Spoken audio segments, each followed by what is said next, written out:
Agora, todos os dias, os sacerdotes, eles entravam naquela primeira parte que o autor descreve, no lugar chamado Santo Lugar. E ali eles prestavam a Deus serviços sagrados, que é justamente o que o versículo 1 diz. Agora, no versículo 6, nós lemos o seguinte: ora, depois de tudo isso assim preparado, continuamente, essa palavra é importante, entram no primeiro tabernáculo os sacerdotes para realizar esses serviços sagrados. Mas no segundo ambiente, naquele chamado do lugar santo dos santos, naquele local santíssimo, apenas uma pessoa poderia entrar. E essa pessoa era o maior de todos os sacerdotes, como a gente chama de sumo sacerdote. Somente o sumo sacerdote pode entrar nesse local. Agora, para ele entrar nesse local, haviam aí algumas restrições, algumas regras.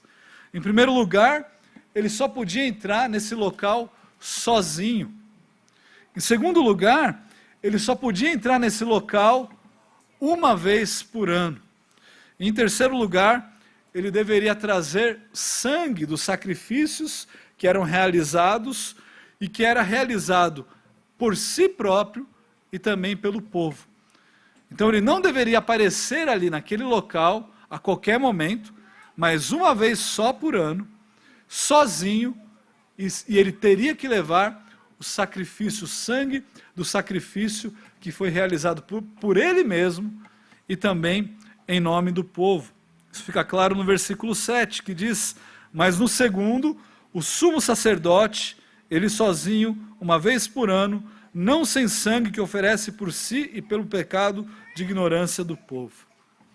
Agora, o propósito de Deus com isso, mais especificamente do Espírito Santo com isso, era de mostrar o caminho para o Santo dos Santos. Mostrar que esse caminho, para o local santíssimo, onde a presença de Deus se encontrava, não havia ainda sido manifestado.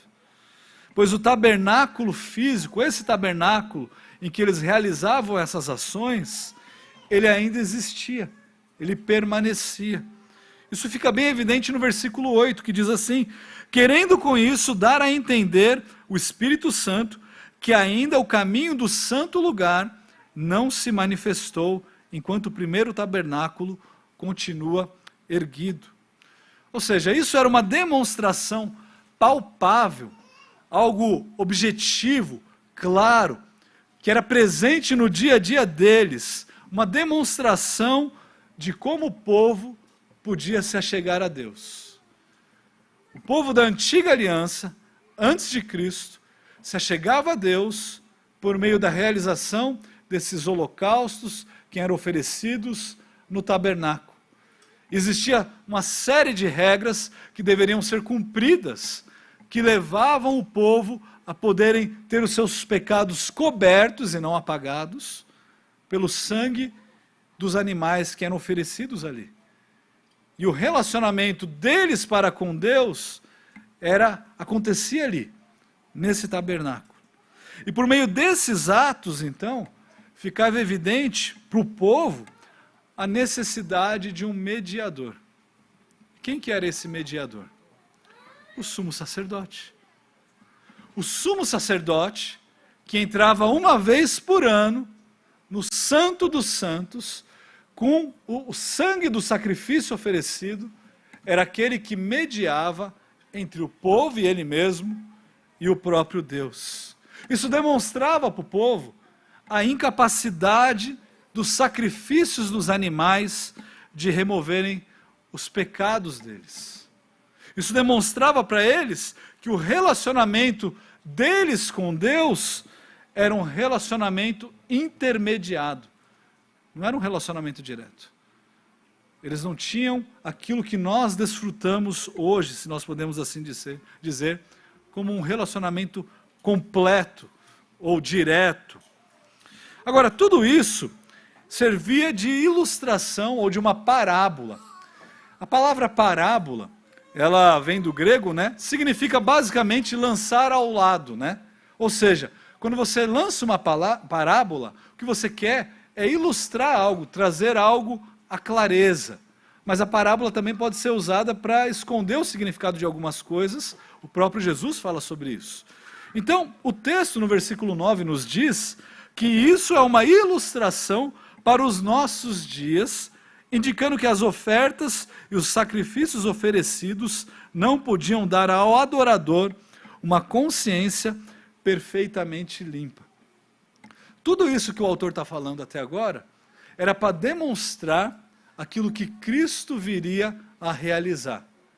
Que muitas vezes nós vamos ler no texto aqui e vamos imaginar que ele está falando do nosso dia hoje, mas o nosso dia de Cristo, quando Cristo realizou e que serve de lá para cá, que nos serve como benefício desde então até os dias de hoje.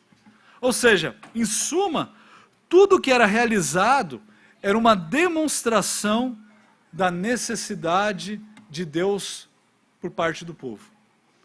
O povo precisava de um relacionamento de Deus. O povo precisava de uma ação de Deus. O povo precisava se achegar a Deus. E Deus estava provendo para eles absolutamente tudo o que eles precisavam para eles terem esse acesso a Deus.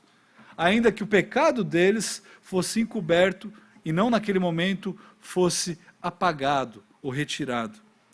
Versículo 10 diz assim: os rituais, não passam de ordenanças de carne baseadas somente em comidas e bebidas e diversas abluções impostas até o tempo oportuno de reforma.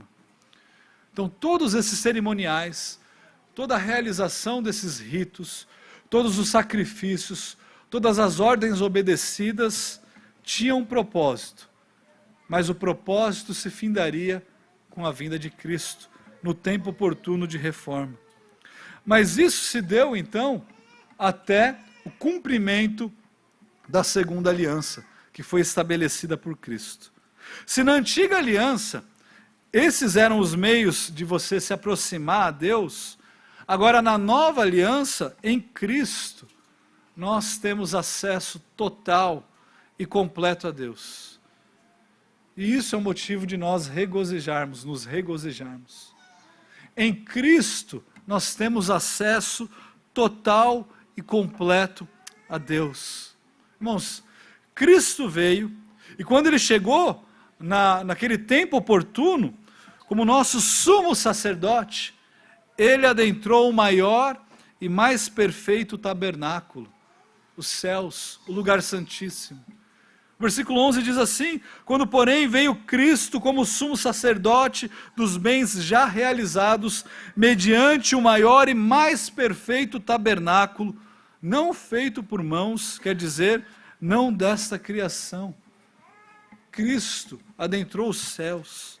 E ele não fez isso por meio desses sacrifícios de animais, mas ele fez isso por meio do seu próprio sacrifício. Ele se entregou no lugar de pecadores. Ele entrou no lugar santo, no lugar chamado Santo dos Santos, de uma vez por todas. Contrário ao que os sumos sacerdotes faziam uma vez por ano, e faziam recorrentemente, ano após ano. Enquanto os sumos sacerdotes precisavam fazer isso constantemente, Cristo fez isso de uma vez por todas, sanando a ira de Deus sobre aqueles pecadores pelos quais ele morreu. O versículo 12 diz: não por meio do sangue de bodes e de bezerros, mas pelo seu próprio sangue, entrou no Santo dos Santos, uma vez por todas, tendo obtido eterna redenção. E apesar do propósito e do significado dos sacrifícios ali da antiga aliança, de cumprirem o seu papel, de apontarem para Cristo, o verdadeiro sacrifício foi realizado por Cristo. Os nossos pecados, assim como os pecados daqueles que faziam parte da antiga aliança, que confiavam nas promessas de Deus, não foram apagados pelos sacrifícios de animais. Eles foram encobertos pelos sacrifícios dos animais, mas apagados pelo sacrifício de Cristo. Aqueles que estavam na antiga aliança, olhavam para a promessa de Deus e criam na palavra de Deus sobre aquilo que Deus disse que realizaria. E nós hoje olhamos para aquilo que Cristo já realizou, sanando o problema que nós temos com o nosso pecado. Versículo 13 diz: portanto, se o sangue de bodes e de touros e a cinza de uma novilha que se chegava a Deus, aspergidos sobre os contaminados, os santificavam, quanto à purificação da carne, muito mais o sangue de Cristo, que pelo Espírito eterno a si mesmo se ofereceu sem mácula, sem pecado a Deus, purificará a nossa consciência de obras mortas para servirmos ao Deus vivo.